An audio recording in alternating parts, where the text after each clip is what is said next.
এই রাহুল, এটা কি করছিস তুই? এইসব বিয়ার টিয়ার খাচ্ছিস, নেশা করছিস কেন? তোকে হচ্ছে বাড়ির ক্লাবে খুঁজলাম, তোদের বাড়ি খুঁজলাম, এখানে বলছিস তুই বিয়ার খাচ্ছিস। কি হয়েছে তোর বাবা?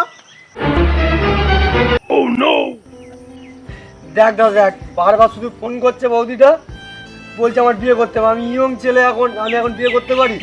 কদিন বাইকে করে ঘুরিয়েছি, ফুচকা খাইয়েছি, আইসক্রিম খাইয়েছি, এখন বলছে বিয়ে বিয়ে করতে হবে। আমি কি করবো, আমার ভালো লাগছে না কিচ্ছু।